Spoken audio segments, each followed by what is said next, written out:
All right, friends. So I think we'll get started. Welcome to Dhammapalooza Monday night. Hello, Sierra. Hello. We will get started with some chanting.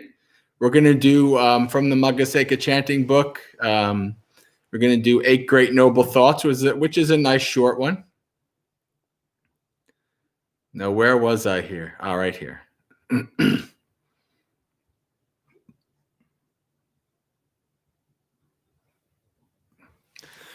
Okay, we'll start with Namo Tassa Bhagavato Arahato Samma Sambuddhassa.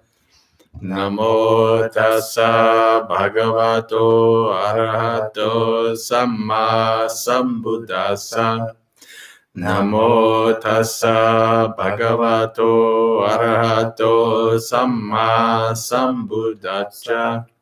Apicchasasayang Dhammo Nayang Dhammo Machichasa Santuttasayang Dhammo Nayang Dhammo Asantuttasa Pavivittasayang Dhammo Nayang Dhammo Sanganikaramasa Aradha Viriyasayang Dhammo Nayang Dhammo Kusitasa Upatittasaitisayang Dhammo Nayang Dhammo Muttatisasa Samahittasayang Dhammo Nayang Dhammo Asamahitasa Panyavato Dayang Dhammo Nyayang Dhammo Dupanyasa Nippapanchara Masayang Dhammo Nippapancharatyano Nayang Dhammo Papanchara Massa Papancharatino. All right, now the English. 8 Great Noble Thoughts. This Dhamma is for reducing desire, not for increasing desire. This Dhamma is for increasing contentment, not for increasing discontentment. This Dhamma is for cultivating seclusion, not for becoming sociable. This Dhamma is for becoming energetic, not for becoming lazy. This Dhamma is for developing mindfulness, not for developing unmindfulness. This Dhamma is for developing composure, not for making restlessness. This Dhamma is for increasing wisdom, not for decreasing wisdom. This Dhamma is for delighting in freedom from impediments, not for delighting in impediments. Sadhu, sadhu, sadhu. All right, friends. So, everybody here so far that I see is a newbie, or not a newbie, except for maybe Osmanthus. So you guys know the drill for the beginning of Dhammapalooza. This is your time, right? This is a community that's coming together to discuss Dhamma, to hear Dhamma, to ask questions. So if you have any topics you'd like us to discuss, any questions you'd like to ask us while we're here, now is the time, right? We do this for the first hour or so, and then we usually do our guided meditations. We also have a sutta that we can read through if nobody has anything else. But, I like to open this up to you guys so that you guys have a hand in guiding how this session is going to go. It's not just me or Bhante just choosing a topic and then talking. We want you guys to be involved, and we want to, to address your questions and topics you'd like to hear directly. So if you have any questions or topics you'd like for us to discuss, you could type them in the chat. And if we don't see anything, then we'll just continue on with the sutta.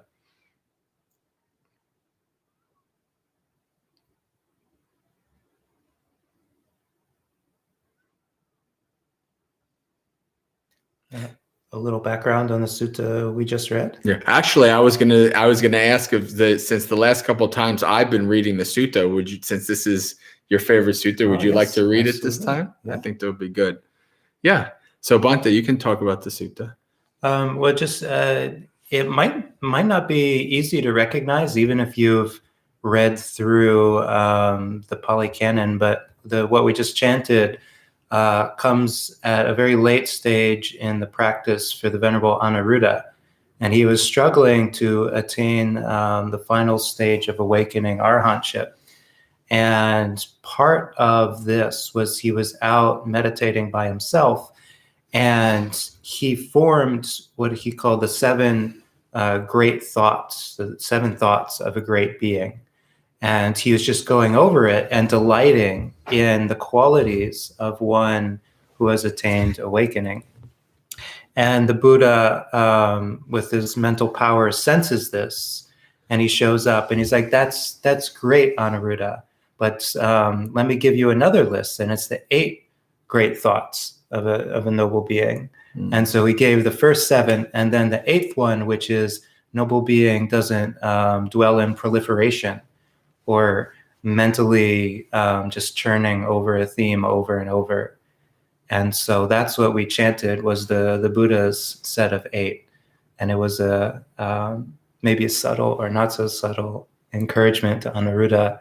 However much there was still that delight in the Dhamma, that too had to be let go of to attain full enlightenment. All right. So I don't see anything typing in the chat, so we will just begin the sutta. And I'm going to put this over to Bhante Pamuto, who can go through this. We'll keep an eye out on the chat to see if you guys have any questions as we go along. But I posted the link if you'd like to follow along. Today, we're going to learn all about accountants. All right. Yes. You can actually see an in-depth sutta study of this sutta on the Buddhist Insights YouTube channel. I don't remember when I did it. You'd have to cycle back through all their sutta studies, but it was within the last 3 or 4 months. So this is with Moggallāna, the accountant. He's called Ganaka Moggallāna in the suttas, and he's just a member of the Moggallāna clan. So he's only tangentially related to the Maha Moggallāna, who is more well known. Namo tassa bhagavato arahato samma sambuddhassa. Namo tassa bhagavato arahato samma sambuddhassa. Namo tassa bhagavato arahato samma sambuddhassa. Thus have I heard. At one time, the Buddha was staying near Savatthi in the eastern monastery in the stilt-long house of Megara's mother. Then the Brahmin Moggallāna, the accountant, went up to the Buddha, exchanged greetings with him. And when their polite conversation was over, he sat down to one side and said, Master Gotama, in this stilt-long house, we can see gradual progress down to the last step of the staircase. And just a little translation note, this is really goofy, but he's saying this house wasn't built all at once. It was built progressively from the ground floor up to the top level. It's actually called the Palace of Megara's mother. Among the Brahmins, we can see gradual progress in learning the chants. Among archers, we can see gradual progress in archery. And among us accountants who earn a living by accounting, we can see gradual progress in mathematics. For when we get an apprentice, we first make them count. 1 1, 2 2s, 3 3s, 4 4s, 5 5s, 6 6s, 7 7s, 8 8s, 9 9s, 10 10s. We even make them count up to 100 hundreds. Is it possible to similarly describe a gradual training, gradual progress, and gradual practice in this teaching and training? It is possible, Brahman, the Buddha said. Suppose a deft horse trainer were to obtain a fine thoroughbred. First of all, he'd make him get used to wearing the bit. In the same way, when the realized one gets a person for training, they first guide them like this. Come, mendicant, be ethical and restrained in the monastic code, conducting yourself well and seeking alms in suitable places. Seeing danger in the slightest fault, keep the rules you've undertaken. When they have ethical conduct, the realized one guides them further. Come, mendicant, guard your sense doors. When you see a sight with the eye, don't get caught up in features and details. If the faculty of sight were left unrestrained, bad, unskillful qualities of desire and aversion would become overwhelming. For this reason, practice restraint, protect the faculty of sight, and achieve restraint over it. Likewise, when you hear a sound with your ears, when you smell an odor with your nose, when you taste a flavor with your tongue, when you feel a touch with your body, and when you know a thought with your mind, don't get caught up in its features and details. If the faculty of mind were left unrestrained, bad, unskillful qualities of desire and aversion would become overwhelming. For this reason, practice restraint, protect the faculty of mind, and achieve its restraint. Let's do a pause. Let's just check to see if anybody typed anything in the chat. Yeah, it's the next one right there. So that's that, and then right there. Okay, yeah. There we go. All right. Nobody has said anything. Hopefully people are there. They're enraptured with the Dhamma. Yeah, no, and then it's the first one. Okay. Yep, there you go. Mm-hmm. Okay, so after sense restraint, when they guard their sense doors, the realized one guides them further. Come, mendicant, eat in moderation. Reflect properly on the food that you eat, that it's not for fun, indulgence, adornment, or decoration, but only to sustain this body, to avoid harm, and to support spiritual practice. In this way, they should think, I shall put an end to old discomfort and not give rise to new discomfort, and I will live blamelessly and at ease. When they're eating in moderation, the realized one guides them further. Come, mendicant, be committed to wakefulness. Practice walking and sitting meditation by day, purifying your mind from obstacles. In the evening, continue to practice walking and sitting meditation. In the middle of the night, lie down in the lion's posture on the right side, placing one foot on top of the other, mindful and aware, and focused on the time of getting up. In the last part of the night, get up and continue to practice walking and sitting meditation, purifying your mind from obstacles. When they are committed to wakefulness, the realized one guides them further. Come, mendicant, have mindfulness and situational awareness. Act with situational awareness when going out and coming back, when looking ahead and aside, when bending and extending the limbs, when bearing the outer robe, bowl, and robes, when eating, drinking, chewing, and tasting, when urinating and defecating, when walking, standing, sitting, sleeping, waking, speaking, and keeping silent. In short, all the time. When they have mindfulness and situational awareness, the realized one guides them further. Come, mendicant, frequent a secluded lodging, a wilderness, the root of a tree, a hill, a ravine, a mountain cave, a charnel ground, a forest, the open air, a heap of straw, and they do so.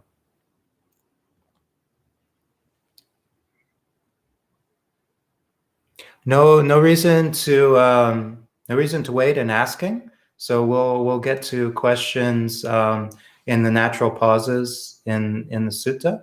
And there's still a fair bit of sutta left, so feel free to ask your question at any time. Yeah, typing in the chat doesn't bother us. It doesn't distract us. So people can discuss in the chat. People can ask questions in the chat, and that's not a problem. In fact, this is quite odd, if you haven't been here, to have so little talk going on. Yeah, actually it is.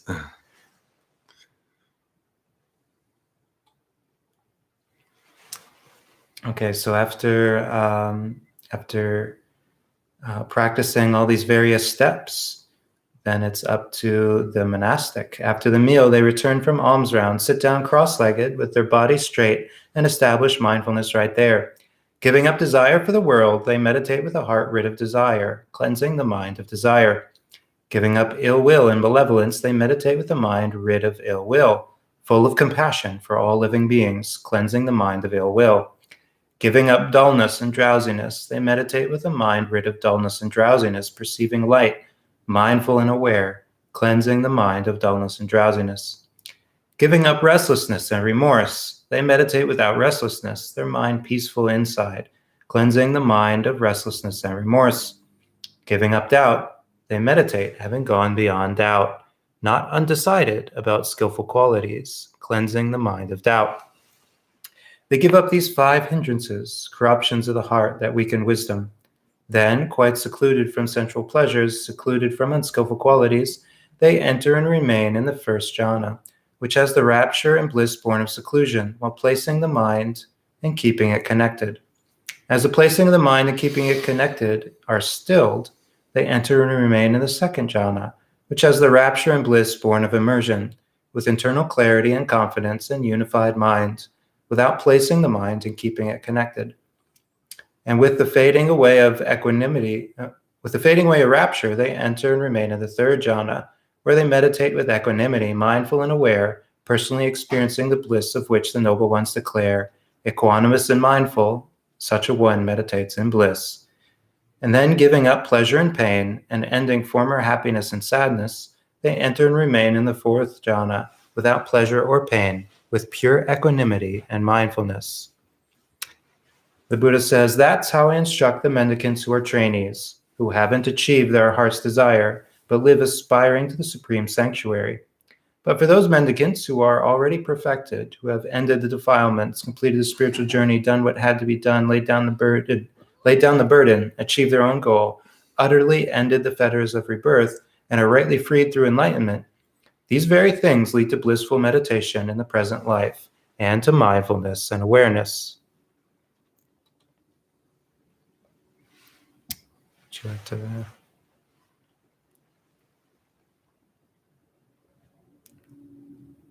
All right, as long as you're listening. You know, we have had YouTube issues in the past, so if we don't see any typing, sometimes we wonder if we're talking to dead air. Can you see that question? Yeah. Well, it is related to letting go. Osmanta says it is related to letting go and getting control of emotions. We have talked before. It's Black Rose. Oh, hi. Okay. Hey, Black Rose. Black Rose is somebody joining us who comes to my Second Life sessions. Oh, okay. On Saturday. I just don't want to become distracted from what is being said. Fair enough. All right. Yeah, we can talk about that once the sutta's over. I think we're more than halfway through. So, I mean, unless you want to say anything about this now, Bhante, it's up to you.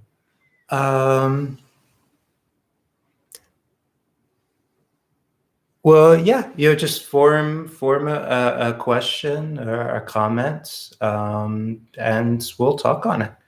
It's a great starter.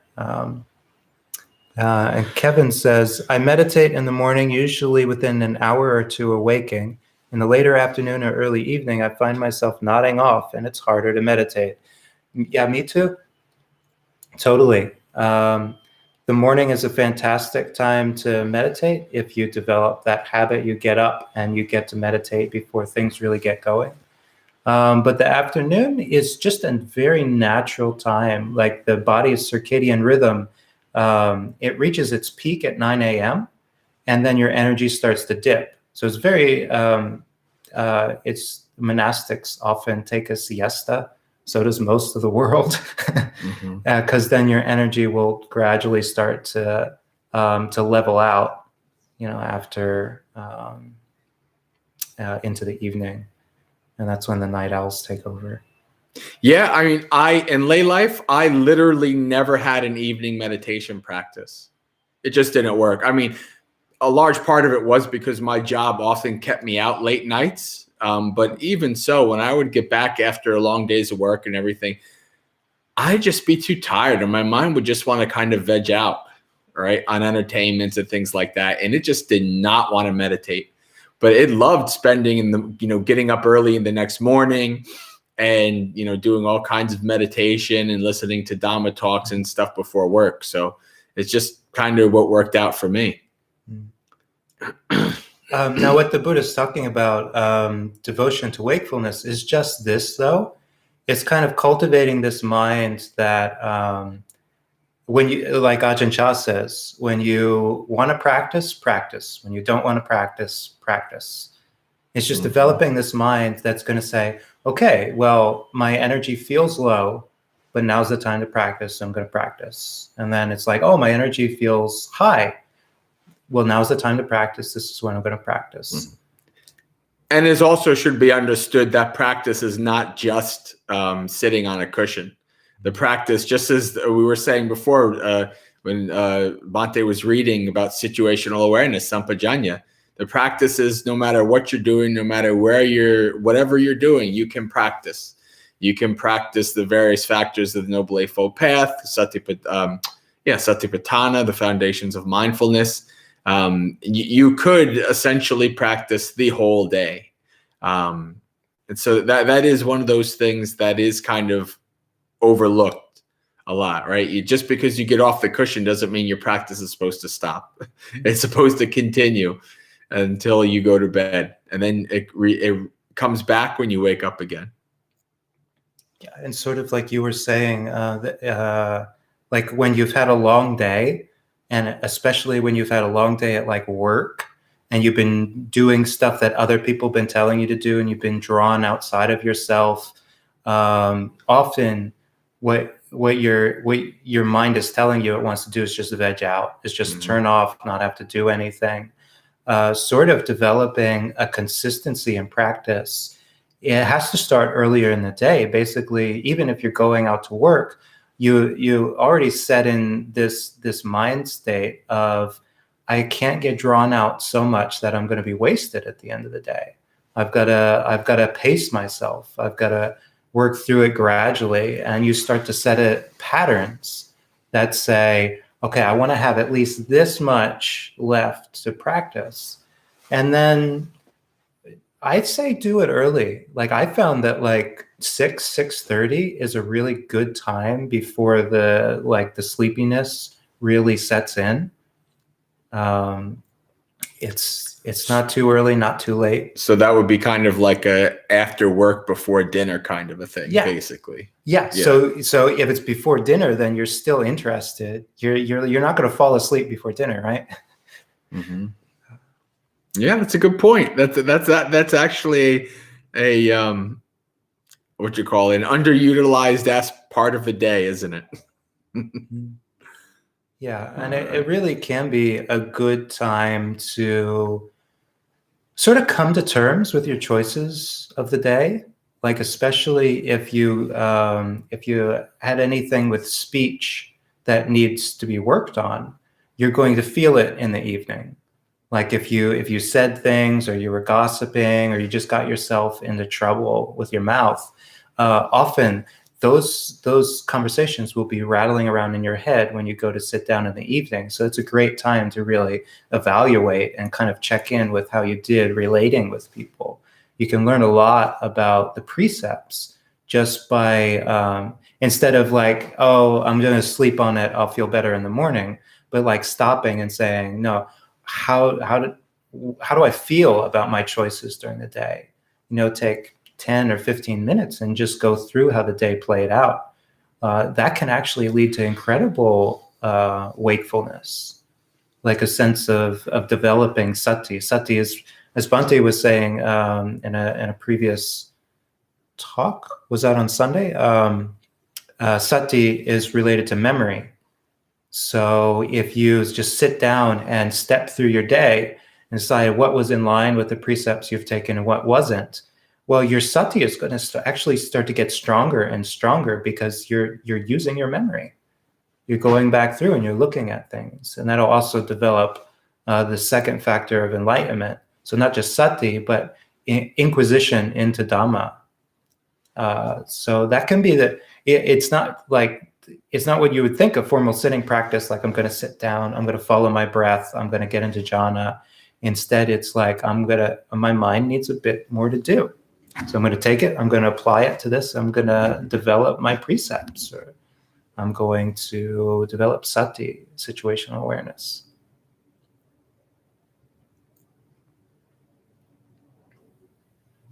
Yes, Sierra, it can be really good, like just even 15 or 20 minutes. I mean, I set aside a half hour every evening for metta practice because by the evening, by 6:30, you can think of somebody who gave you something or who said something kind. You got something that can kind of stir some loving kindness.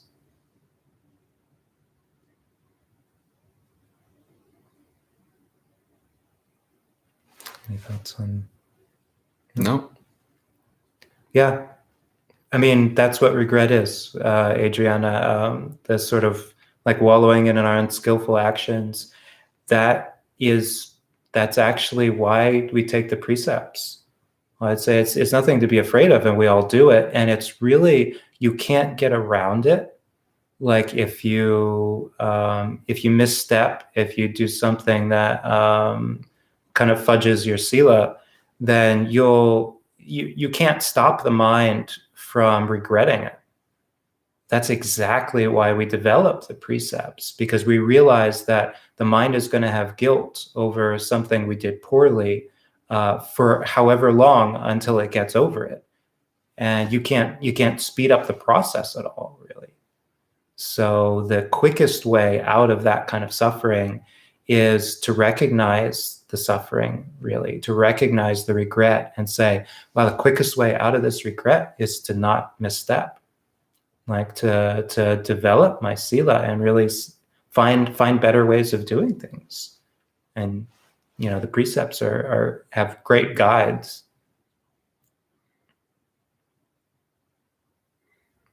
Yeah, and besides, why regret? If you screw it up bad enough, you can just have another life to do it again. Or another. Or another. Uh-huh.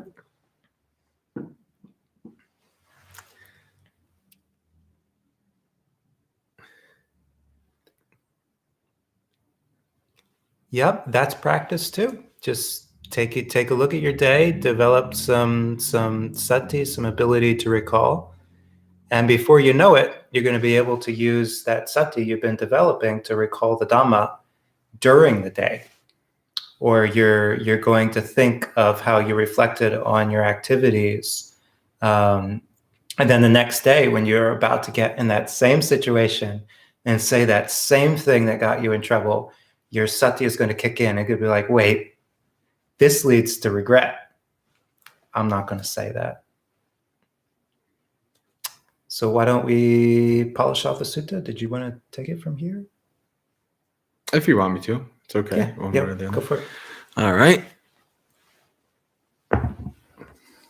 So when he had spoken. Oh, we're down to that one already. All right. When he had spoken, Moggallāna, the accountant, said to the Buddha, when his disciples are instructed and advised like this by Master Gautama, do all of them achieve the ultimate goal, extinguishment, or do some of them fail? Some succeed while others fail.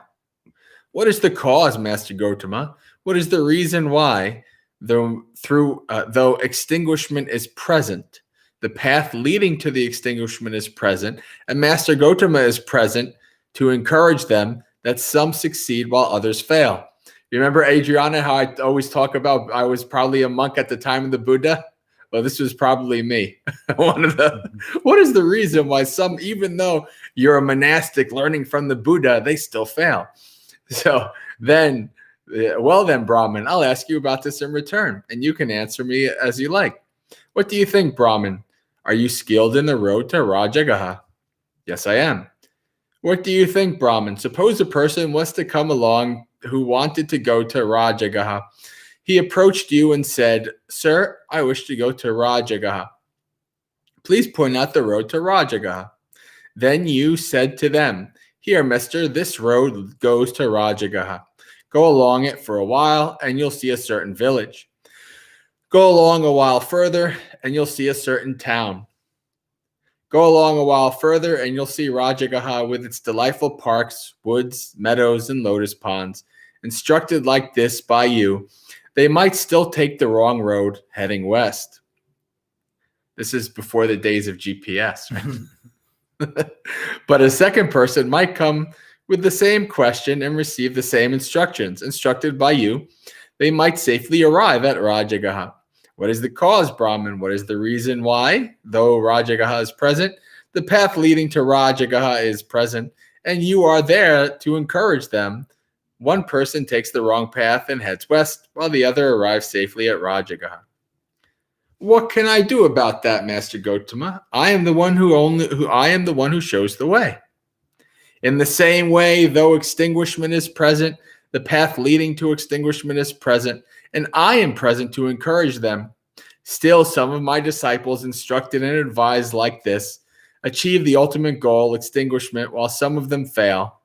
What can I do about that, Brahman? The realized one is the one who shows the way. And so this is, you can kind of see the origin of that famous statement, which I don't believe is in full in the suttas. Whereas the where it goes something like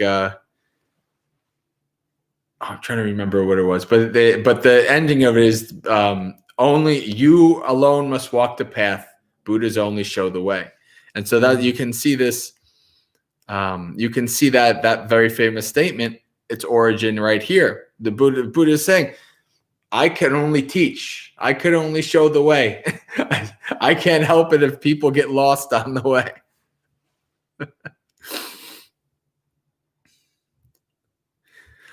When he had spoken, Moggallāna the accountant said to the Buddha, Master Gotama, there are those faithless people who went forth from the lay life into homelessness, not out of faith, but to earn a livelihood. They're devious, deceitful, and sneaky. They're restless, insolent, fickle, gossipy, and loose-tongued. They do not guard their sense doors or eat in moderation, and they are not committed to wakefulness. They don't care about the ascetic life and don't keenly respect the training. They're indulgent and slack, leaders and backsliding, neglecting seclusion, lazy and lacking energy. They're unmindful, lacking situational awareness and immersion, with straying minds, witless and stupid. Master Gotama doesn't live together with these. But there are those gentlemen who went forth from the lay life into homelessness out of faith. They're not devious, deceitful, and sneaky. They're not restless, insolent, fickle, gossipy, and loose-tongued. They guard their sense doors and eat in moderation, and they are committed to wakefulness. They care about the ascetic life and keenly respect the training. They're not indulgent or slack, nor are they leaders in backsliding, neglecting seclusion. They're energetic and determined. They're mindful with situational awareness, immersion, and unified minds, wise, not stupid. Master Gotama does live together with these. Of all kinds of fragrant root, spikenard is said to be the best. Of all kinds of fragrant heartwood, red sandalwood is said to be the best. Of all kinds of fragrant flower, jasmine is said to be the best. In the same way, Master Gotama's advice is the best of contemporary teachings. Excellent, Master Gotama, excellent. As if he were righting the overturned or revealing the hidden or pointing out the path to the lost or lighting a lamp in the dark so people with good eyes can see what's there. Master Gotama has made the teaching clear in many ways. I go for refuge to Master Gotama, to the teaching, and to the mendicant Sangha. For this day forth, may Master Gotama remember me as a lay follower who has gone forth for refuge for life. Sadhu, sadhu, sadhu. Oh, everybody's saying hello to Gray. Hey, hello, my Kiwi friend. Welcome. Hello. All right. Yes. Yeah. Countering your question with a different question. So I do want to go back a bit. I don't think that we fully addressed Black Rose's initial question. So I think we can talk about more letting go and getting control of emotions. So what can we talk about in terms of getting control of emotions? Do you have anything to say about that? Or do you want to think about it and I can talk about it first? Sure. All right. Sure. So one of the first things to understand with your emotions is you don't want to control them. We're not trying to control, force, or repress, or manipulate whatever's coming into our mind and our mind-body awareness. We're not trying to do that because we can't. Right? We're trying to do is understand what is there, understand the nature of reality. Right? So you have emotions that arise. Right? You investigate, why have they arisen? What are the cause? right? How does this emotion rise and how does it go away, right? So you don't want to, get in control of emotions, right? You can try to do that. You could try to, even, in the Buddha's advice on abandoning unskillful thoughts, the last one is to go like this and to crush mind with mind, right? But that's only like the last resort, right? That's really what we're not trying to do, right? We want to understand it, to investigate it, to see what it's there for, to see, okay, this emotion is in my mind. When this emotion is in my mind, I act in such and such a way. And that's not really very skillful, right?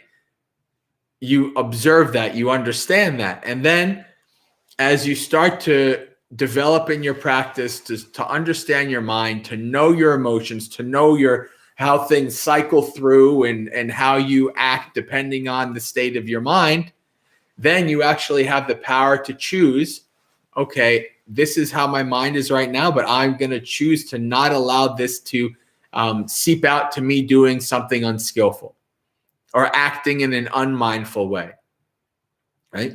But you have to be able to investigate it and understand it first. That's actually how, they say knowledge is power. That's basically what, in terms of Dhamma, wisdom is power, right? Insight is power. Means that it gives you a choice, right? It gives you this space to understand what's going on and to say, okay, I know what this is. This doesn't lead to my benefit. Maybe let me act this way instead. So it's not as damaging, right?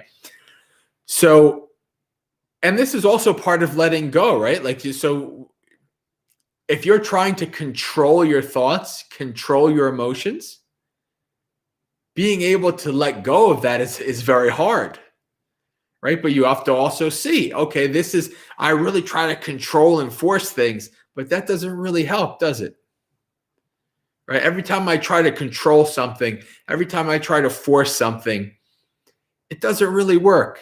It makes things worse, right? You observe that, you see that for yourself. It's like with your family members and friends and spouses or whatever, right? Does forcing and controlling work? No, it doesn't work.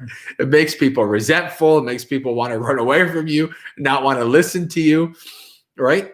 It's the same thing with your mind, right? You want to treat your mind like your best friend, right? Like it's somebody, like you want to treat yourself like somebody you care about, right? So if you're acting like a control freak and, trying to force and control your mind's going to reject. Your mind's going to be like a rebellious teenager, right? Your mind is going to say, oh yeah, well, this is how it's going to be, right? And and your mind is going to do the total opposite of what you would like it to do, right? So emotions are fine, right? That's part of being a human being. It's part of having this mind and body. We have emotions that arise. We want to understand the causes and conditions of them, why they arise, right? Why they cease, right? How it affects my actions in thought, word, and deed while it's there, right? And then you can understand it's there. Just like, like that Ajahn Chah quote when it says, when you feel like meditating, practicing, practice. When you don't feel like practicing, practice. That's wisdom and understanding. Okay, these are just the winds of my mind, right? The emotions that are fluctuating in and out. But I don't have to allow the rest of my life to be dragged along by those fluctuations, right? I can understand them for what they are and act accordingly. Now, Bhante, do you have anything to add there? Maybe just to check if there's been any comments. Like when you were talking about investigating pain. Yes. Yeah, exactly. That is, investigation is a tool, right? 7 factors of awakening. The second factor is Dhammavicaya, investigation of phenomena, investigating your experience. So this is a very impactful, important tool for becoming awakened, for understanding things as they are. Yeah, I mean, I tend to think of emotions as, well, it's important to understand the mind is, we tend to think of it as like one thing, but when you're studying thought, you realize that there are two things going on. There is what you're applying your mind to, and there's the state of your mind, and those are two different things. So like the saying, when you want to practice, when you don't want to practice, that deals with your application of mind, what we call vitaka. And you can point your mind to whatever you want to, as long as you've worked through the hindrances. You can say, okay, we're gonna pay attention to the breath, or we're gonna pay attention to we're gonna recollect what happened during the day, or we're gonna look at dependent origination. We're gonna see where our mind states actually came from. When did they start? What are they made of? But then the what we usually think of as emotion is more like the mood in the mind. It's a sort of residue of how we've been applying our mind. And that can just be understood. You can't shift that because it's built up over time. If we apply our mind in a certain way through the day, then we're going to get a result of that. And a lot of the ways that we apply our mind is kind of invisible. We might just have this kind of grumbling in the back of our mind. It's like, oh, that's so-and-so. They're always like that. Why are they always like that? And we just totally ignore it. Like, oh, that's just the little voice, the grumbly voice in the back of my mind. But it can build up. And so if at the end of the day, we have this intense kind of like grumbly mood, it's because we've built it up. Now we can still apply our mind and say, oh, I'm in a grumbly mood. I should be nicer. I should be careful about acting on it. We can do that at any time. It's not about controlling or trying to ignore the emotion. We're just saying, okay, this is what's built up. What do I want to be here in 6 hours? I've got to start putting in the conditions so that that'll come about. All right. So you have some questions from Sierra? Yeah. On Wednesday night, you come and go however you would like. It's no problem at all. If people show up during the meditation, I think it'll be set to like a waiting room. I haven't had any problems with people coming in who like I didn't want them to come in, but I think the waiting room means that if we've started the meditation, then people aren't going to be able to jump in because I'll have to like let them into the room. So as long as you've shown up before 8, then you would get in. Otherwise, the meditation is going on, and you can, I guess, meditate on your own if you didn't make it in time. But you come and go for the first hour, however you like. So the first hour is the tea time, and then after that's the meditation. Yeah, and I'm actually thinking of expanding something like that to Fridays. So Bhante does office hours. I think it's a really good idea. I'm wanting to get maybe another evening meditation in. So I might do something similar on Friday, so you can keep an eye on the Upavana page for when I figure out exactly what timing I'm going to do that. But it'll probably be like having a meditation and then just having the room open before that if people want to come and go. What's the Upavana page?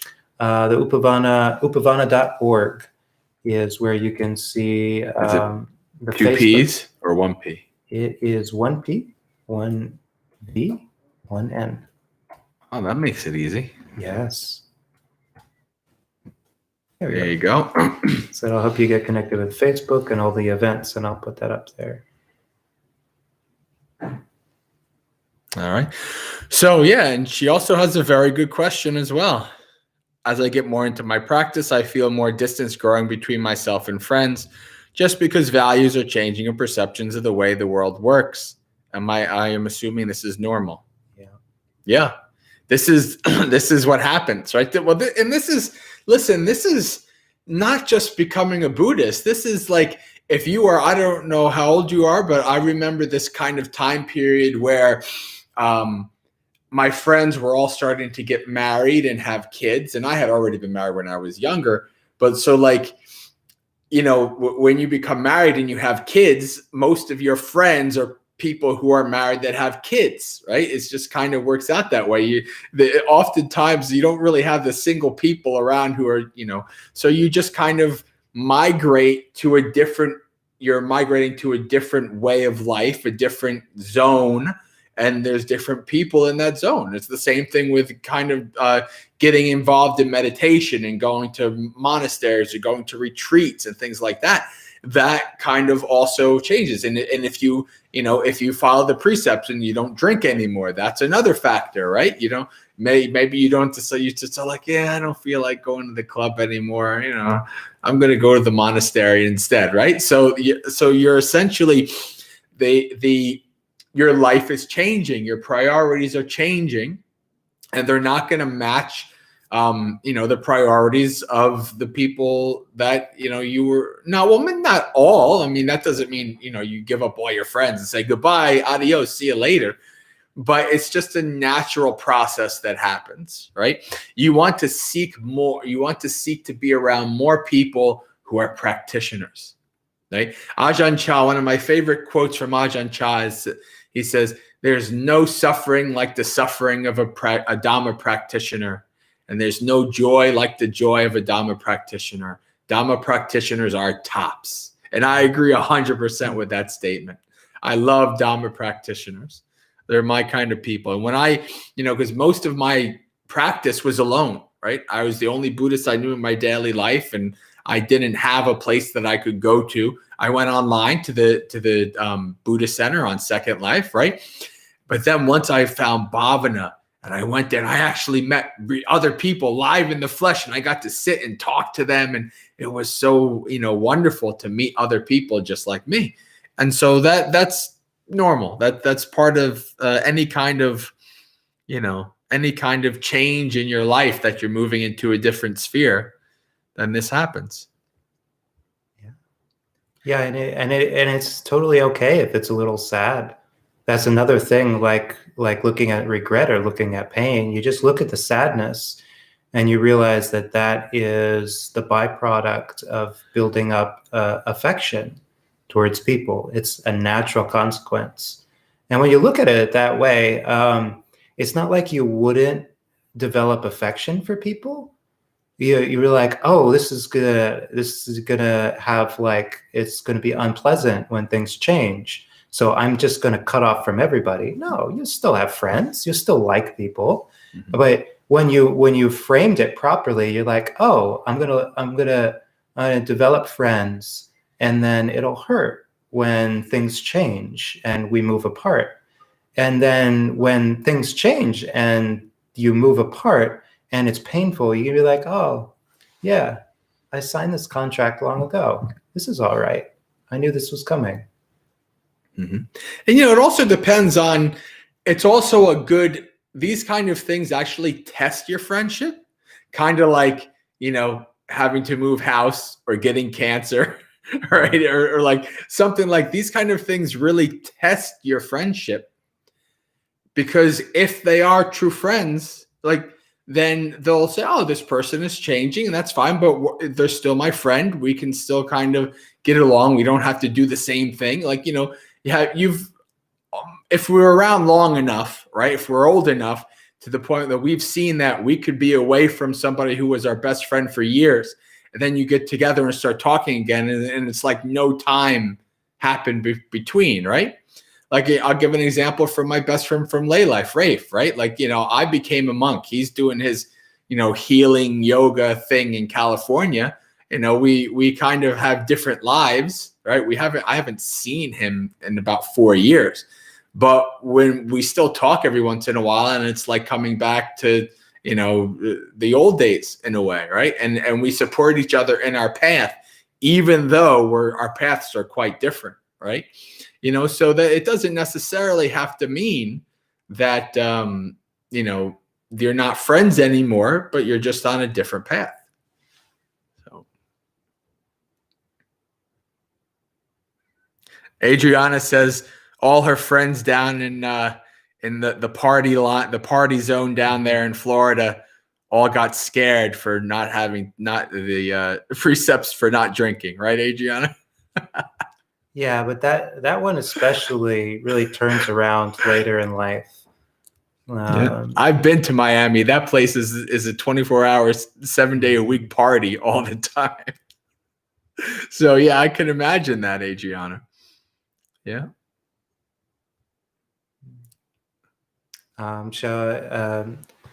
Osmanthus, a very practical question. So a general question between two, red and brown robes. So the Buddha actually allowed many different colors of robes. You could say any blend of yellow or red is suitable, even to brown. Mm-hmm. So the only thing we can't wear are white robes or black robes. I mean, really, when you get down to it. Yeah, I think if I remember correctly, isn't it like blue is like it's black, blue, white, like kind of almost like either very expensive dyes that they would be at the time, or just or maybe in use by other ascetics or something like that. Yeah. Yeah, and it's so we don't even know the exact color that they decided on in India, but it doesn't even matter, because as soon as Buddhism moved out of the Ganges River Valley, they had to find other sources of dyes. So monastics, we take a vow of poverty. We don't have money. We're harvesting whatever we can find in the natural environment, and we use that to color our cloth. We're aiming for a color that makes us recognizable as Buddhist monastics. So I happen to like the brown shades personally, but I started out in the Thai tradition, which has slightly more yellow shades. Bhante started in the Sri Lankan tradition, which has fairly more red shades in the robes. Mm-hmm. So yeah, and that's kind of what it's become, right? It started out with like wherever you were in the Buddhist world, the local dyes were the color of your robe. Now it's become team colors, like world football, right? It's like, oh, there's the red robes, and there's the yellow robes, and so the robe colors have in large part become connected to some kind of a tradition, which I'm not a big fan of, to be honest, but it is what it is. It is interesting. Like this is almost Genkanoon. It's almost the jackfruit color of Thailand, but it is a slightly darker than you would usually see Genkanoon. So I think this mixing has actually started to translate, like the Thai forest, because of the inclusion of Western monastics, is starting to change what they think of as their team color. And it's just kind of like whatever feels right and is easy. It's actually the dyes that we use in the West. Something they probably don't have in Thailand is autumn.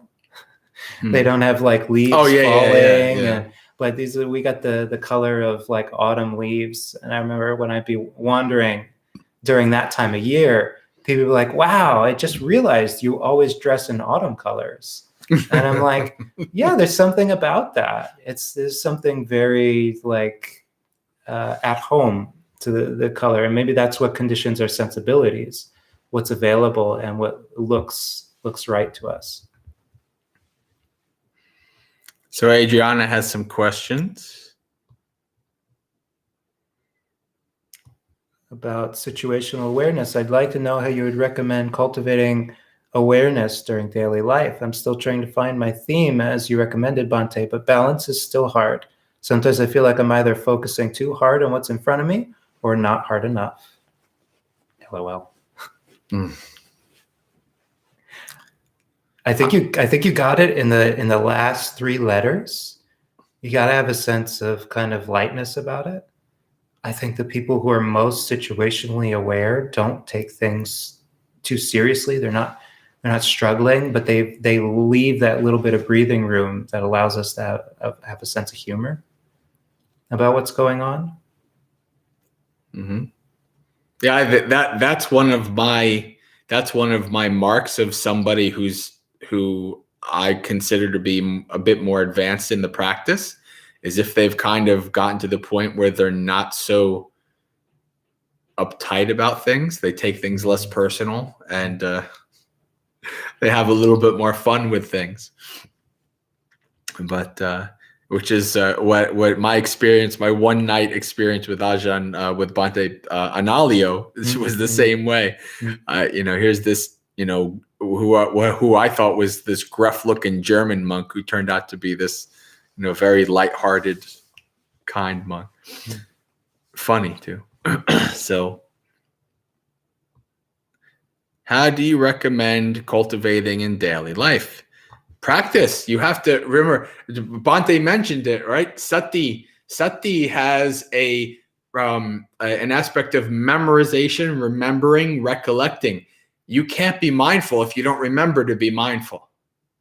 So you have to develop a habit of being mindful, right? And Adriana, you've heard me talk about them 1 in 59, right?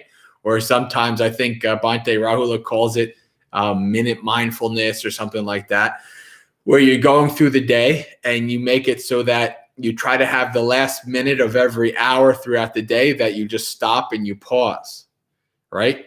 And so what that's doing, that's giving you a little bit of a break every hour, but it's also training your mind to stop and pause and be mindful and to check in with what's going on, right? Instead of being wrapped up in what you're doing, you're training your mind, stop, pause, what's going on with my mind and body right now, right? And then as you do that over and over and over again over years, then it becomes second nature.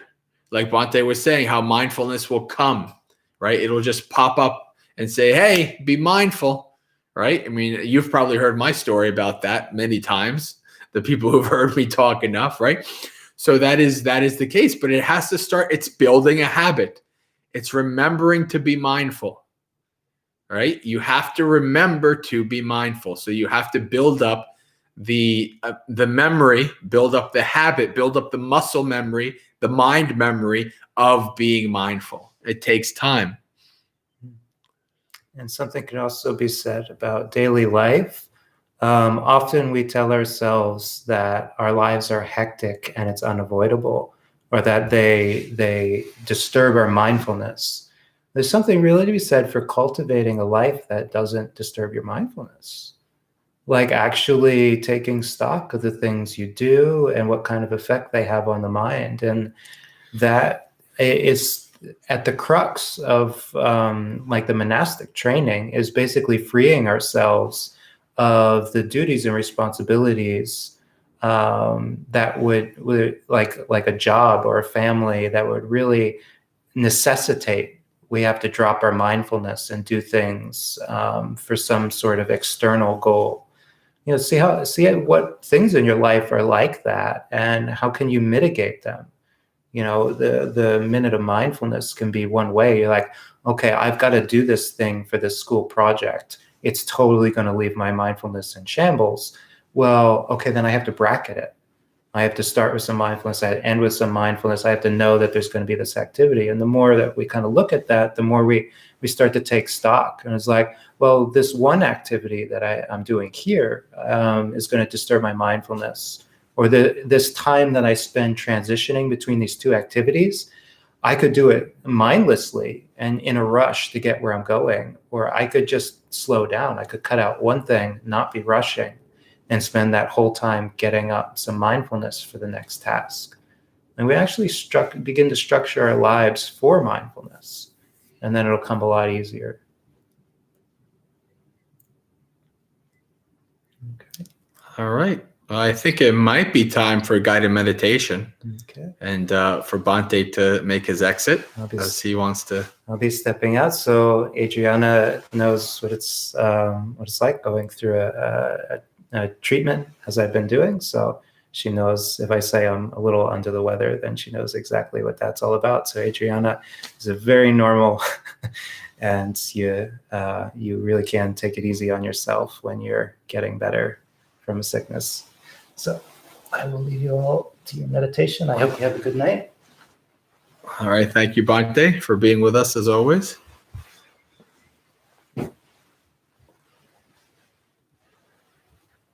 So practice mindfulness, lightheartedness, take time for yourself, not to be so critical on yourself, have a sense of humor.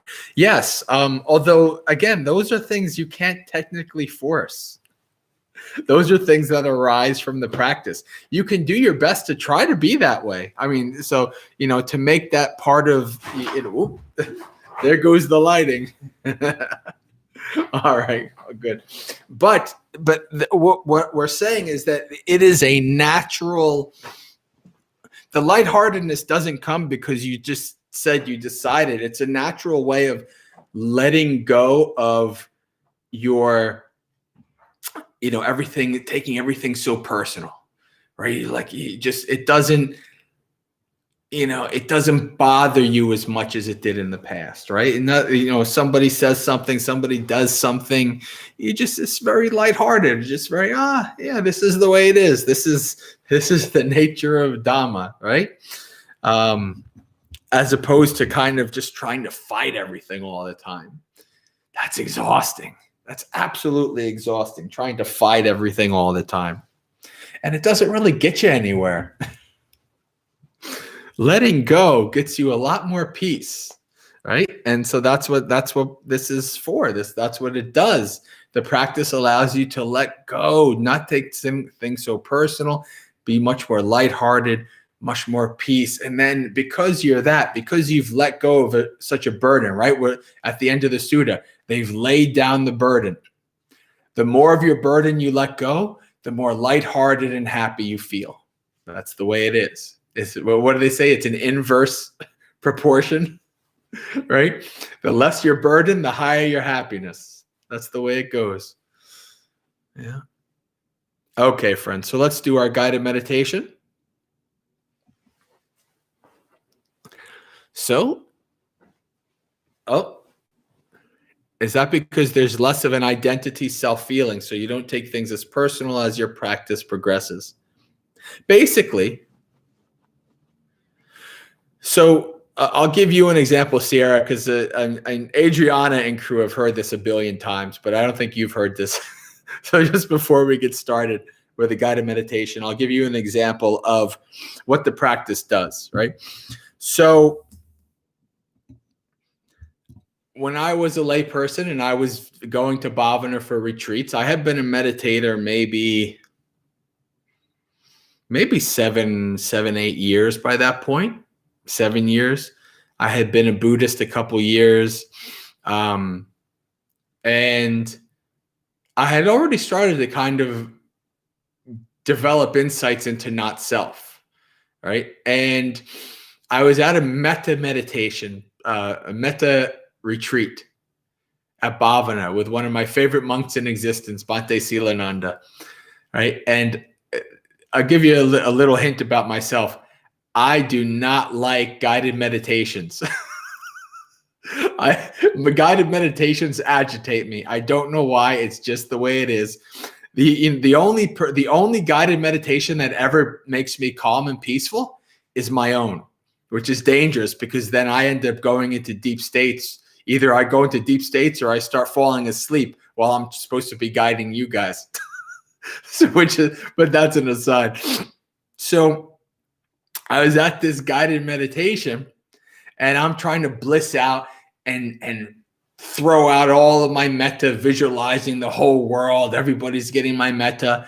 And Bhante Silananda is all like, may all beings be well, happy, and peaceful. And my mind is just getting agitated. Like my mind is like, I'm trying to bliss out with metta for all beings.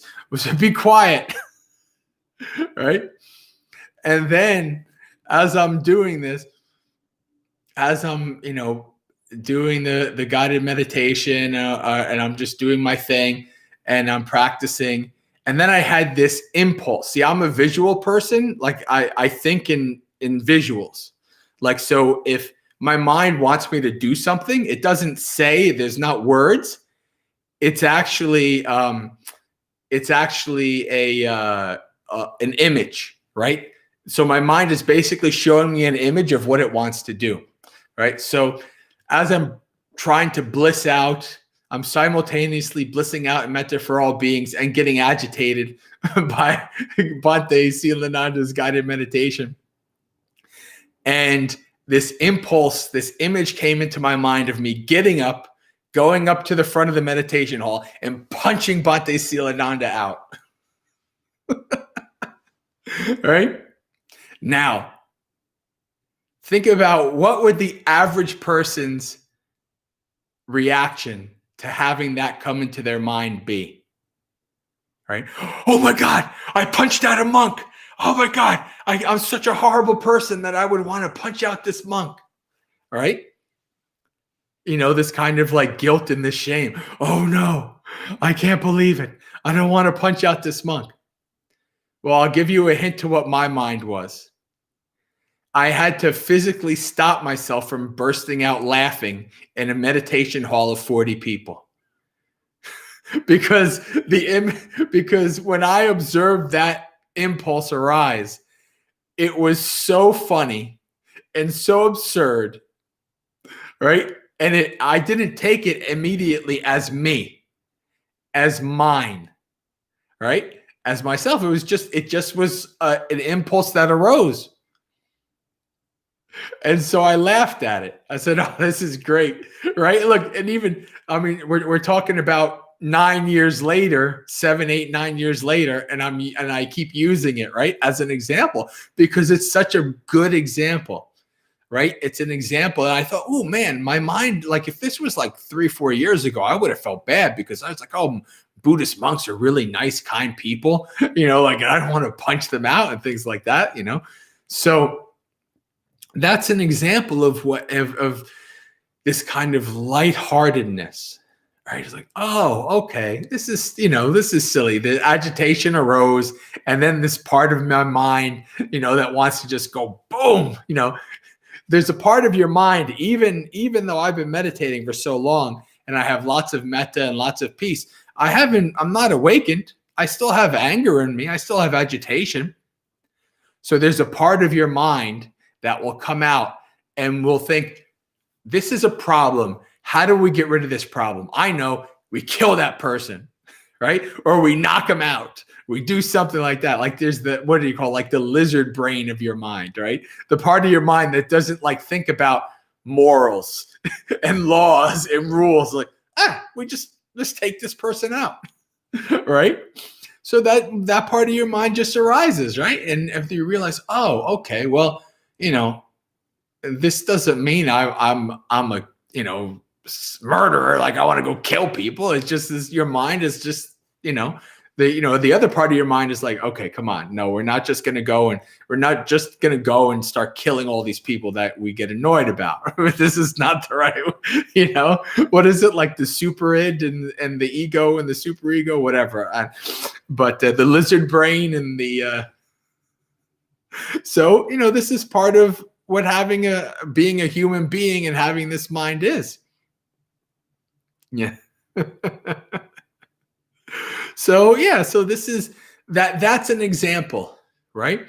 In the beginning, before I started my practice, hello, James, good to see you. Before I started my practice, I was very self-judgmental, very self-critical. God, you suck. You're a horrible person. No wonder you're always depressed all the time, and everybody else sucks. People are horrible. People are a virus. It would be better if all humanity just died. Like all these kind of thoughts, right? Like that was my mind, right? It's like, you're such a hard. And then I tried to meditate, and it's like, God, you're a sucky meditator. You can't even follow your breath for 10 minutes. You can't sit for a half hour like the instructions say, right? All of that stuff in the mind. Ugh. That's horrible. I'm so happy that that's not there anymore, right? I'm so happy that I don't view humanity as a virus. As like, oh, you should, you know, like that. From my favorite Scrooge movie, where he's like, you know, I hate people. It's like people should die and decrease the surplus population. All these like really grumpy things that I used to identify with back in the old days, but not anymore, right? Because I think, well, that doesn't help. That doesn't do anything. It doesn't help me and it doesn't help others. It just mires me in suffering. So this is what the practice does, right? I mean, of course, not everybody is boisterous like me. I mean, that's not just the practice. That's also conditioning, cultural conditioning, being Italian, being from New Jersey. That also has a part of why I'm so boisterous. But in general, the lightheartedness comes from the practice, right? Somebody can be kind of more restrained, right, but still be very lighthearted and non-judgmental and things like that. I think that's you see that in Bhante Pamuto, and I've seen it living with him, how there's no judgment, right? He's just very, very peaceful, very chill, very, if things need to be talked about, we're talked about, but you could tell there's no judgment around Bhante, right? So Bhante is another kind of a different external example of the same thing in a way, right? I was a grumpatron, yeah. All right, friends. Let's see.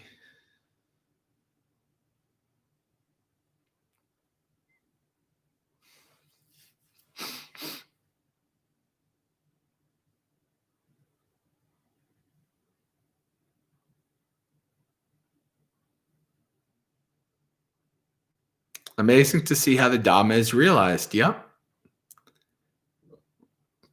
All right, friends. I think now it's time to do our guided meditation.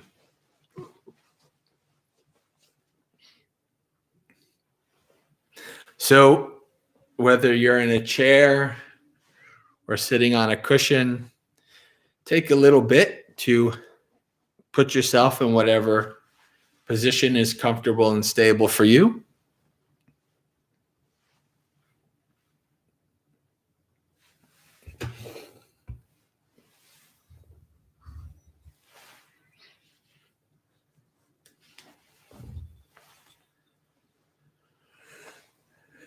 And we'll take some time in the beginning to scan through our body.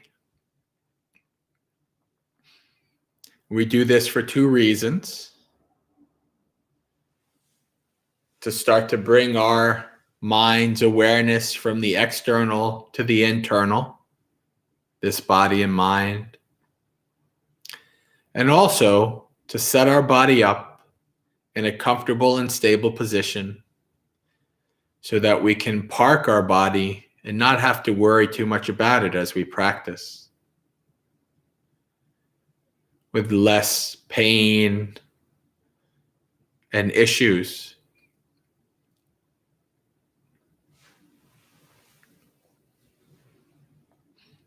So bring your awareness to your feet. And by bring awareness, we mean to bring your attention to whatever sensation or feeling you have there. Maybe it's the feeling of the feet pressing against the floor. You can wiggle your toes. Oftentimes that's very helpful in bringing awareness to your feet. You can feel the wiggling. But we want to, as we scan through our body, bring our awareness to these sensations, because we want to check and see that there are no small feelings of discomfort or pain. Because something that is small now, a small pain or an imbalance in your posture, will turn into something much larger a half hour from now. So it's very good to take some time to set your body up first.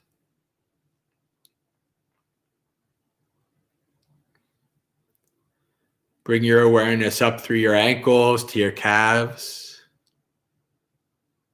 heading to your knees.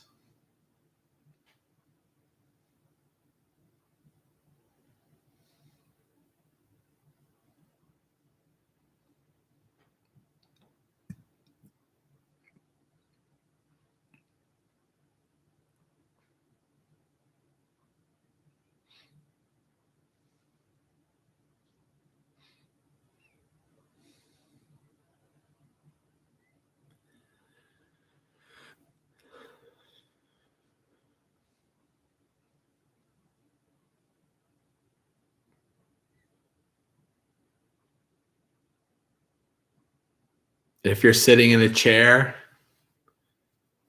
it's beneficial to have your knees over your ankles. Your legs form a sort of 90-degree L shape.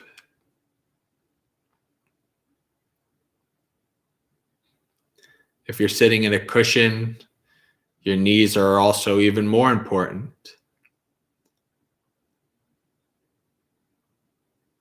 They act as part of the base for your lower body. So it's good to have them either touching the floor, or if that can't be done, then supported in some way. Not just hanging.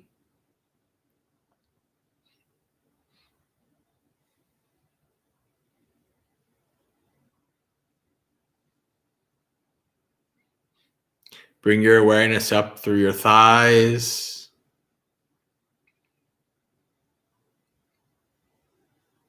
What is the feeling of the thighs pressing against the cushion or the chair?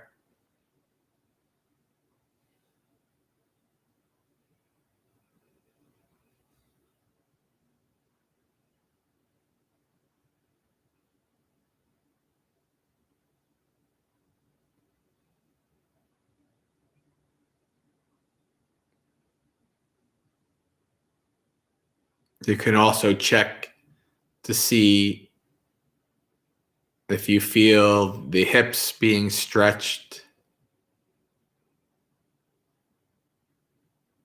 the groin area between the thighs and the pelvis.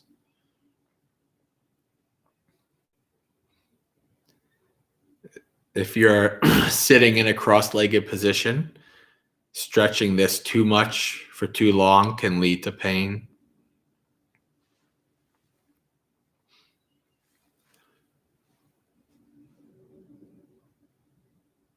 Bring your awareness to your pelvis, hips, buttocks.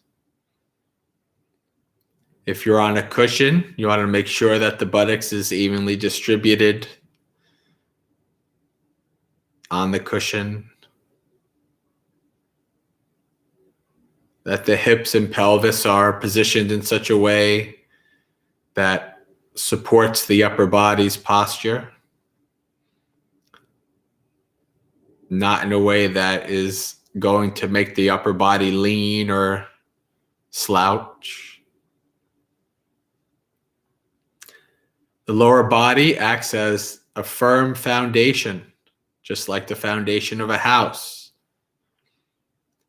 If the lower body is set up in a stable and comfortable way, the upper body should be able to just rest comfortably with the spine in its neutral position. So take some time to make sure that the lower body, the foundation, is stable and comfortable.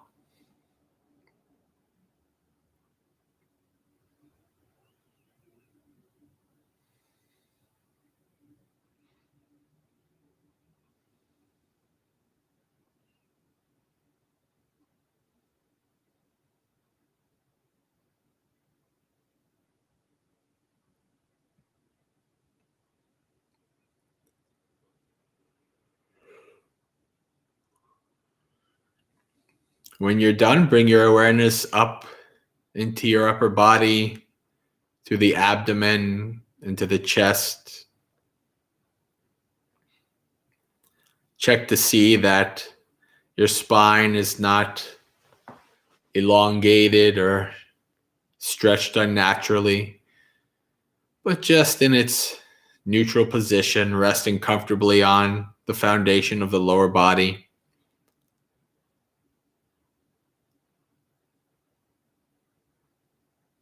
If the body is slouching or leaning, you can adjust your pelvis, bring your upper body up to a more neutral position.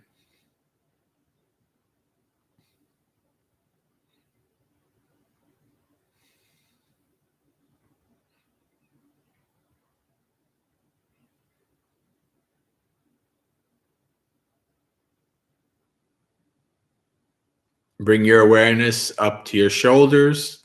Make sure they're hanging loosely, not scrunched up and tight.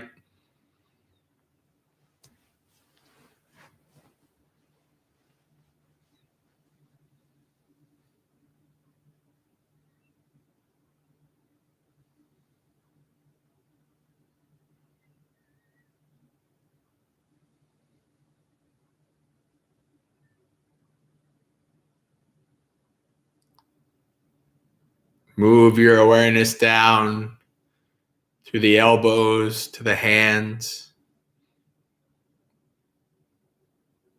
checking to make sure that your elbows and hands are in a comfortable position that supports your posture, doesn't cause the upper body to lean or slouch.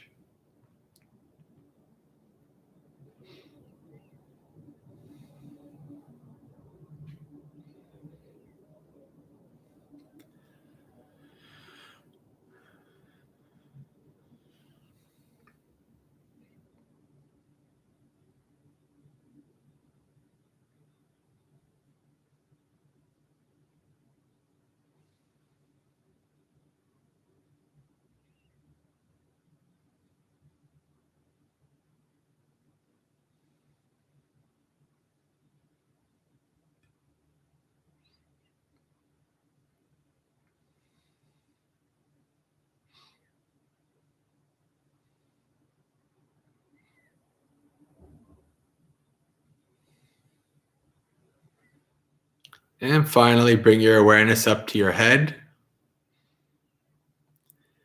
Check that the head is not slouching or leaning. Resting comfortably on the upper body, chin parallel to the floor.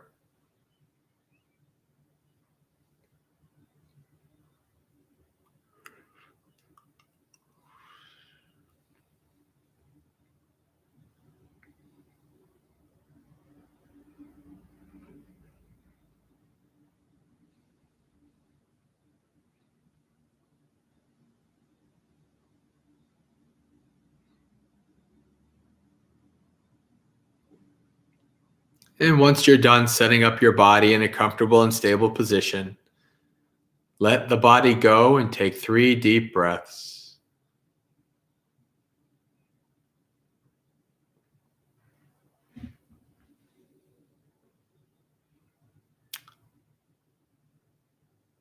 Now let the breath go. From here on in, we do not wish to manipulate or control the breath in any way. This body has been breathing from the moment you were born and will continue to do so until the second you die. Your job during this meditation is simply to stay with the breath, to observe and investigate how this body breathes in and this body breathes out.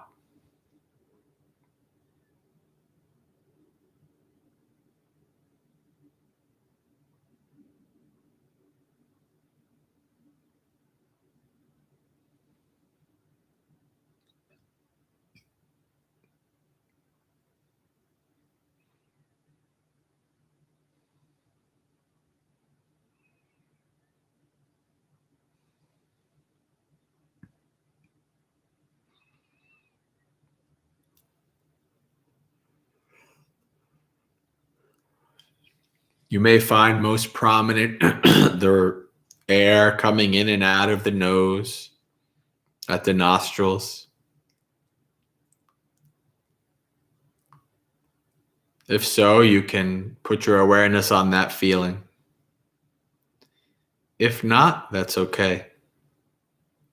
You may find most prominent the rise and fall of the chest.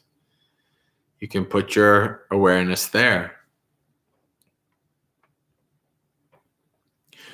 Or you can simply abide with the basic awareness of this body breathing in and breathing out.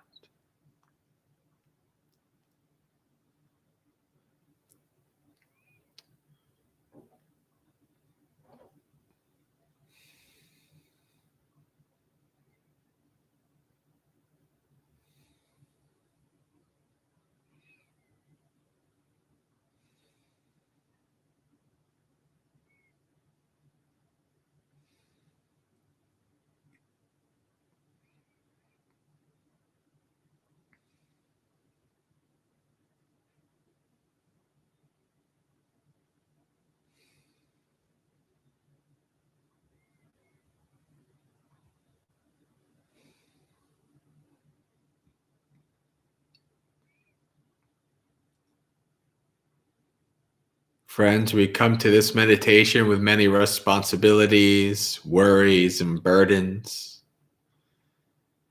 Many things that will seek to come to our mind as we practice. For the time of this meditation, let's practice laying down our burdens, letting go, and following the breath.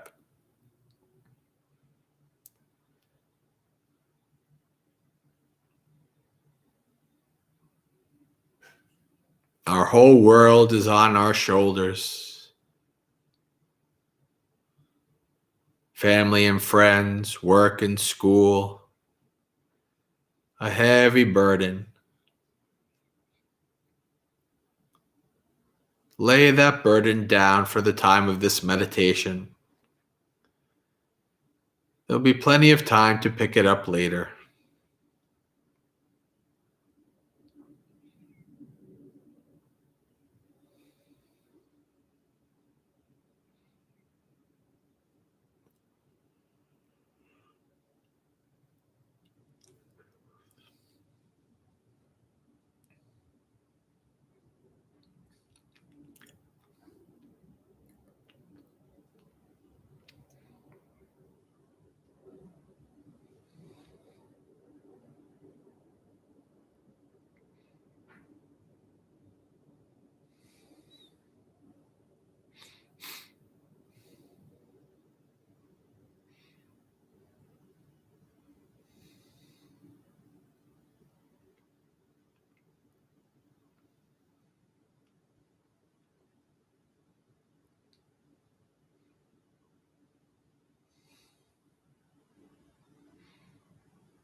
As you follow your breath, your mind will become distracted. It will get bored and decide to go far away to the past, to the future, across the world or the universe. This is okay. This is normal. You did not do anything wrong or fail. This is simply the mind showing you how it works, showing you its craving. So whenever you get distracted away, the minute you start to recognize that you've lost the breath, first simply acknowledge fully that you have become distracted. Bring your mindfulness to the front. And then once you've acknowledged you've become distracted, practice letting go of that distraction and return to the breath. If you get distracted 100 times in a minute, then acknowledge, let go, and return 100 times in a minute. This is the practice. Always return back to home. Our breath is home. It's always there doing its job, waiting for us. We can always return to the breath.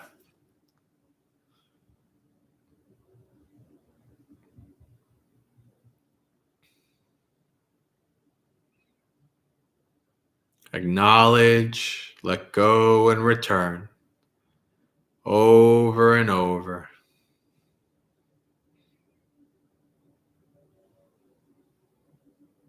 Don't get agitated and try to push it away. And try not to get distracted and involved in it, delighting in it and thinking more about it. Try to not give it any energy, to let it be and return to the breath.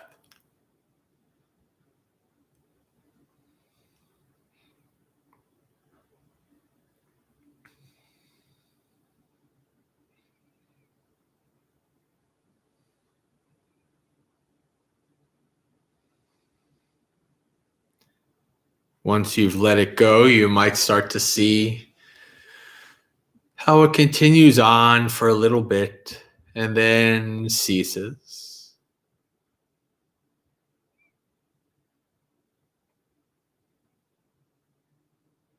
Without your energy to get involved in it, many things will come through the mind, like a stream of distractions, thoughts, and consciousness,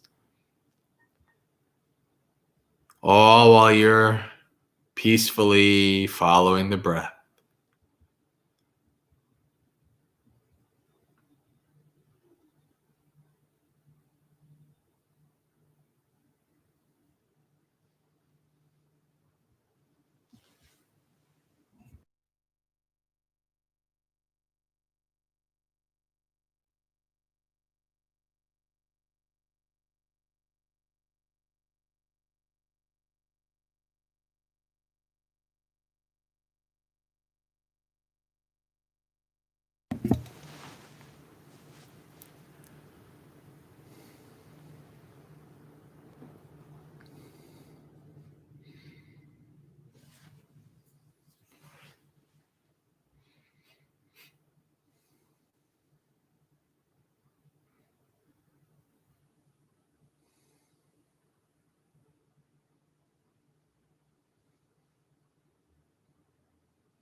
Every once in a while, check in with the state of your mind. Is your mind becoming more tranquil, peaceful? Are you being distracted away less? If this is the case, you may begin to notice more subtle characteristics of the breath. Sometimes the breath is long and deep, sometimes short and shallow. Try to become aware of these changes in the breath. Observe the characteristics of the breath as deeply as you can.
All right, friends. Start to slowly come back to your room, to the live stream on the computer, opening your eyes.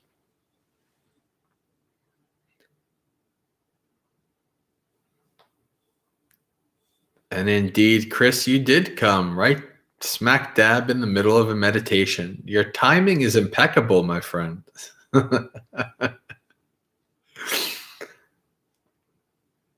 Heard some odd knocking noises in my living room tonight after meditating. Yeah, there was just some weird, I don't know what the noise was that was happening towards the end here. You know, old houses make weird noises. That's the way it goes.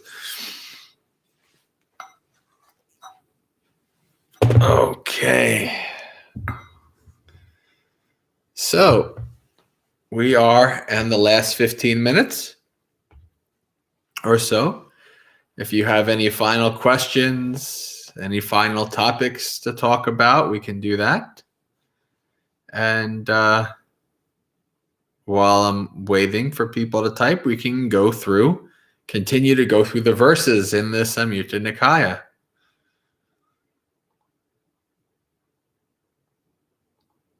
Which would be, we are on Samyutta Nikaya 1, number 41.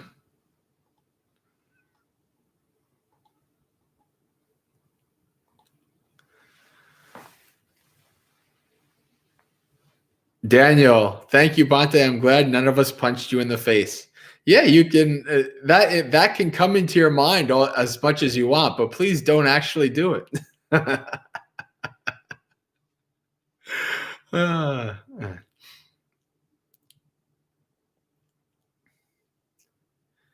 I have a question. How do you start learning the chants? You download or get the book, and then you start chanting.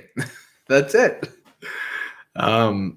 It's hard, but also not that hard. You know, it's something that if you like to do it, then you just do it. You can download the Moggallāna chanting book. You can download our chanting book, and there's lots of stuff in there. That's a PDF.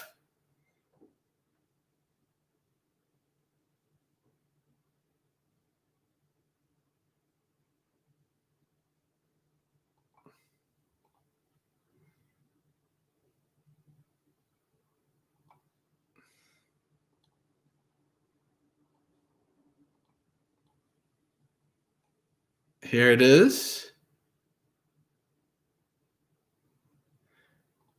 Why can I paste?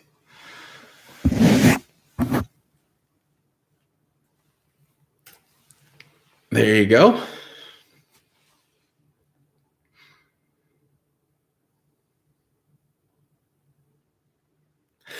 If you want to start out, you start out on page 23. And also, if you want 8 o'clock, I don't know where you are, Sierra. I think you're American. If you can make it 8 o'clock in the morning, I do a stream, and we do some chanting in the morning. Do precepts, chanting, and then I give a little Dhamma talk every morning except for Sundays at 8 a.m. So you can come back to youtube.com/studentofthepath/live, and we'll be there. So then it would be 5 a.m. for you. All right, never mind. A bit early. Yeah. But one of these days, if you're up early, you can join us. Or actually, you know, I do, you could go to my channel and you can actually see the last couple. I keep them up for a couple of days, and then I make them unlisted because there's so many of them. But like if you went to my channel right now, you could see the last 2 days worth of it. You can check that out.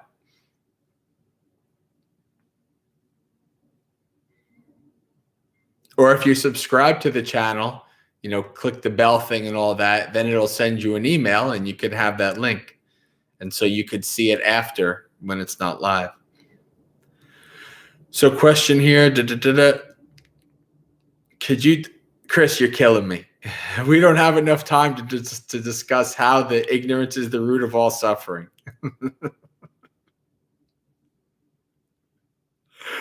Chris, it's the Noble Eightfold Path. It's the dependent origination. And it's really simple, really, to be honest with you. Because we don't see things as they are. Because we want things to be a certain way. We suffer. Because the way we want things to be is not the reality. But we don't see the reality because of our ignorance. Because when we have ignorance, we have craving and delusion. We like what we like, and we want more of what we like. We don't want what we don't like. We're deluded. It's like somebody who doesn't know what they're doing, going through the world, tromping through the world, causing all kinds of trouble and problems because they're ignorant. That's what we are. That's samsara. That's the root of our suffering. This is actually today at the session this morning. We started with dependent origination. With the arising of ignorance comes the arising of intentions, karma, and then so on and so on and so on. And tomorrow morning we're going to do with the cessation of ignorance. What comes the cessation of this whole mass of suffering? So there you go. That is in short. How do you recover from being knocked out of a deep trance by a knock on the door? So when that happens, like anytime you kind of feel like this shake because of something like this, like being knocked out of, something very jarring, best thing to do is just to stop, be calm, take a few breaths, let whatever sensations that are rising through you, just let them be. Let them take their course. Just keep breathing. Stay put, chill, and then eventually it'll pass and you'll be able to move forward from it. That's anything that's jarring, you can do that.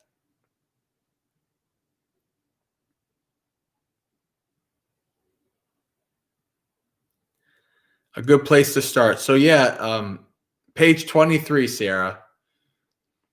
Tiratina Vandana. It starts with Itipiso Bhagava Arahang Samma. So if you do that page 23, that's probably the most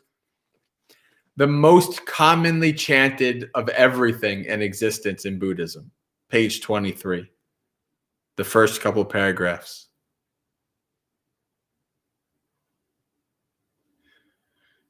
It's the qualities of the Buddha, the Dhamma, and the Sangha. And my talk yesterday, Sunday, was on the qualities of Dhamma.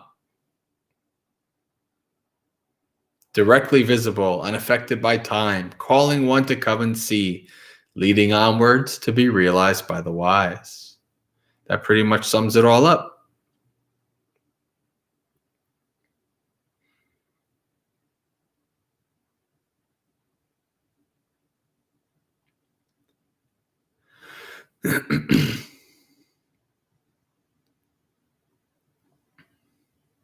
Okay, well,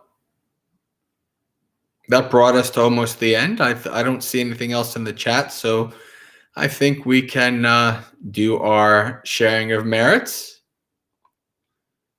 And then that's that.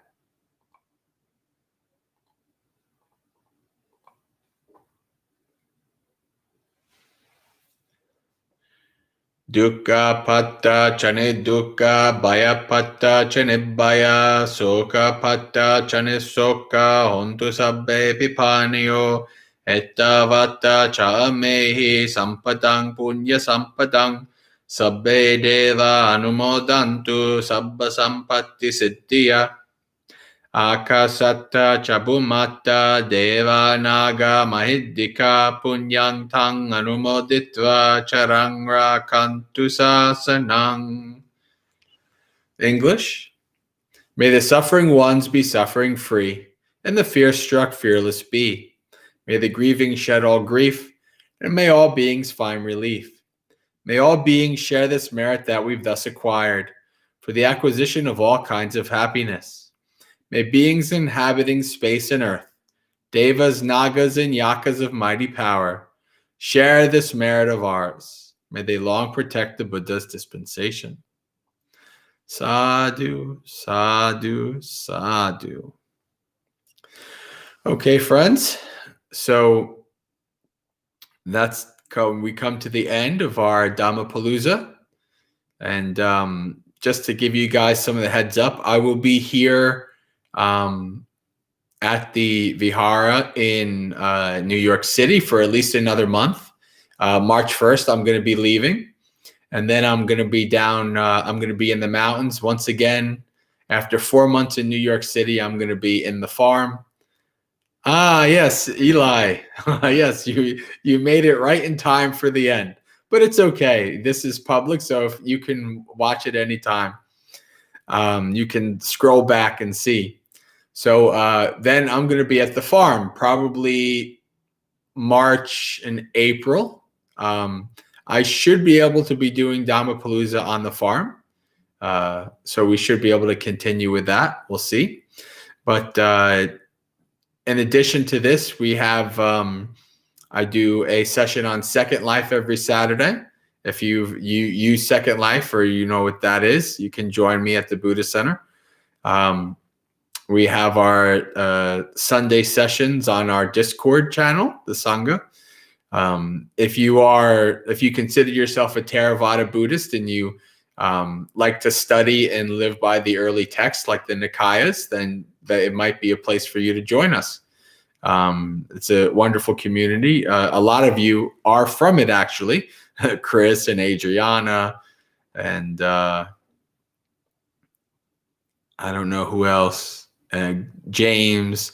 So, but I see every once in a while we get some friends who I guess find out about this from just the internet, from YouTube. So you're welcome to subscribe and keep watching. Keep an eye out for more of this and other videos. And I wish you a very spiritually successful and peaceful week. Sukhi Hotu, may you be happy. Practice well and be well.